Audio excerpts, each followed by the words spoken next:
G'day expats and welcome to another episode of Expat Chat, episode number 188 today. And yes, we are very Dubai themed.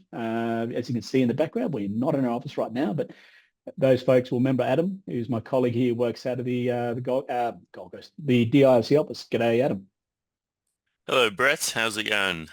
Mate, you know as well as I do, we're living the dream of working from home right now. I've put that in inverted commas with an asterisk behind it. We're obviously in the process of moving office, as I alluded to in one of my earlier episodes. So we need every acronym under the sun, every government official, it feels like, to sign off on our plans, which hopefully we get the final one today.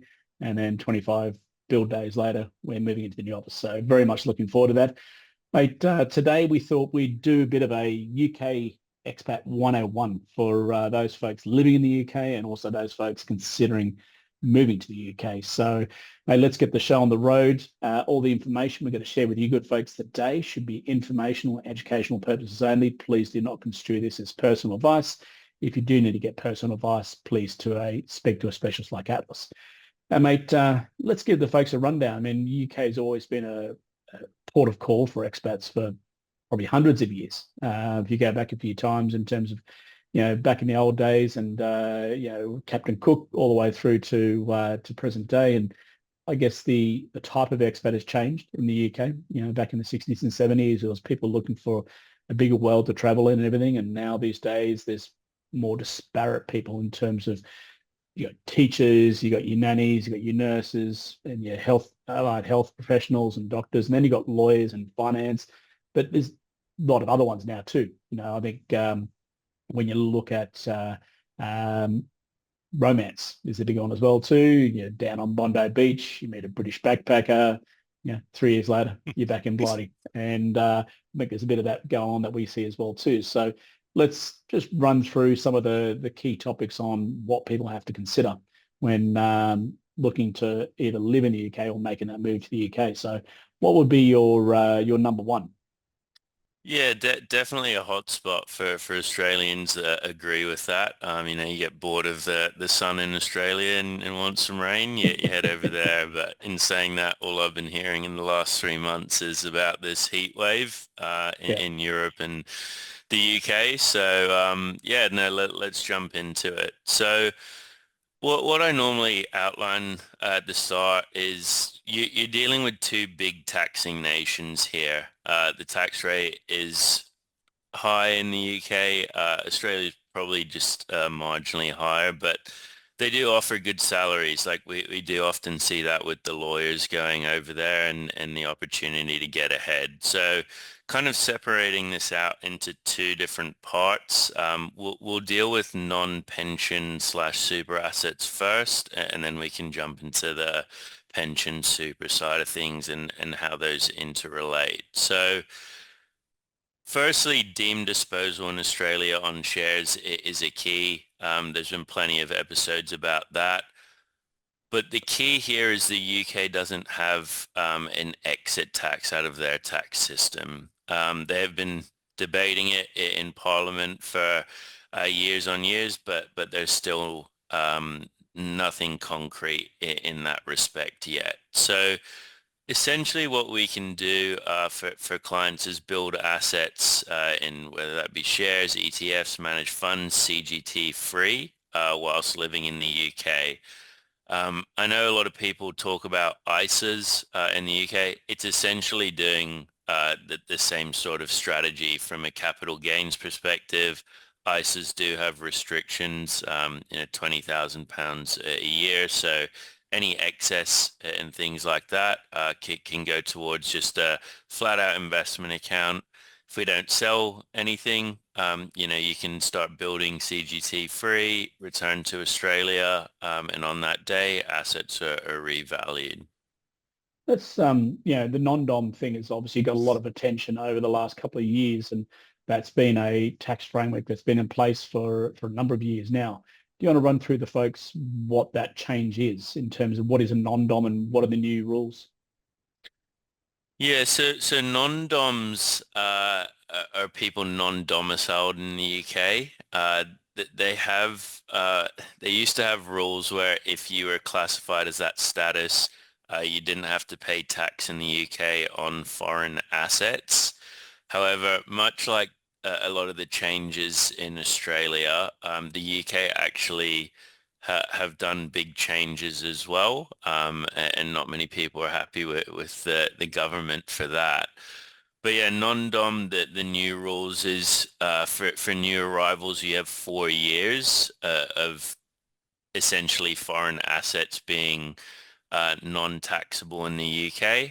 And then after that time period, the assets will have to enter the UK tax system and you will have to pay tax on them, which look, from a world basis, that seems fair enough. A lot of assets in a lot of countries in the world tax worldwide assets. Australia does it, the US does it, etc. So yeah, that's the biggest change that's coming into effect. And yeah, it was 6th of April 2025 when that rule started.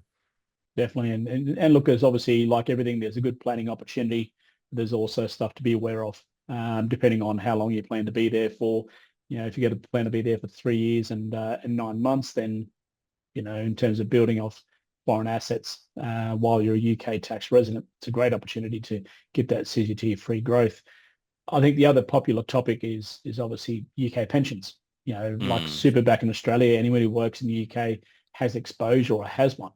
Um, I think I'll start off with this one that a lot of people aren't aware. If your time in the UK is going to be rather short, you can actually elect out of receiving the pension with your employer. People would say, why would you do that? Well, because UK pensions, like Australian super, are preserved. So if you're going to be there for 2 years and you're going to build up a £5,000 pension base, um, it's just going to be sitting there. You can't touch it till age 55. So sometimes you can actually elect with your employer to actually receive that money in hand.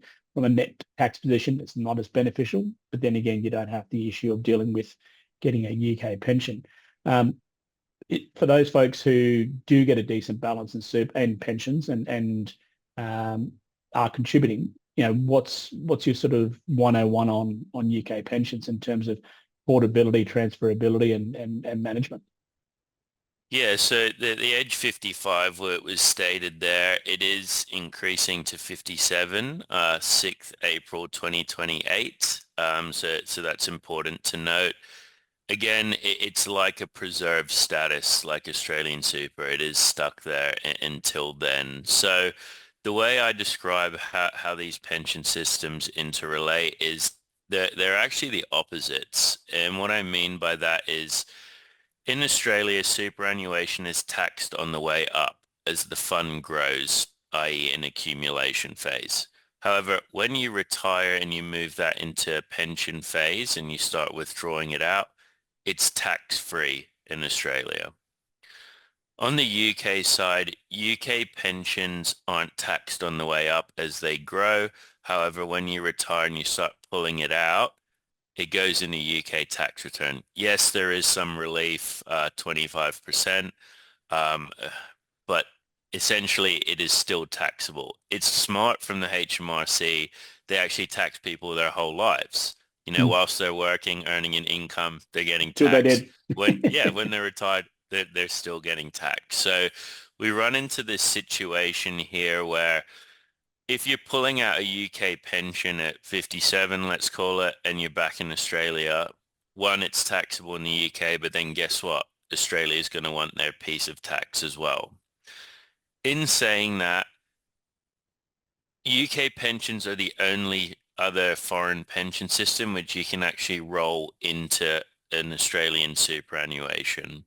Now, to do this, it is a little bit more expensive. So you need to set up a self-managed super fund or register with a super fund that is a QROPS approved fund. And you can hold your balance of your UK pension in there. You need to report back to the UK's HMRC for a period of 5 years to make sure it's compliant on their side. So you essentially have to segregate your UK pension assets aside from your Aussie super for 5 years, and then you can combine them. Yeah, and that's the thing. It's not as simple as just doing a rollover between funds in Australia. It does take a lot of time. There are government Hmm. bureaucracies involved, so that can certainly slow things down. And I think the one that catches most folks out is doing their own math in terms of whether it's worthwhile or not. Because I think that's the other thing too is if you've got a $10,000 balance or £10,000 balance, is it worth going through the exercise and the hassle of setting up an SMSF, which has to have a very specific trust deed in order to comply with HMRC rules, have that ongoing reporting requirement. Sometimes people just go, you know what, I'm just going to leave it in the UK, draw on it as an Australian tax resident. I'll obviously have that foreign pension tax consideration in Australia, but it's cheaper and easier doing that than moving the whole thing. If you've got £500,000, different story. Then it could be worthwhile going through that exercise. So everyone needs to do their numbers to see whether it's appropriate, whether it's applicable. And, I think going from there, mate, I think we can keep going. And I think what we'll do, let's do a two-part series. So I'm just making this up as we go, folks, as we do on most of these expat chats.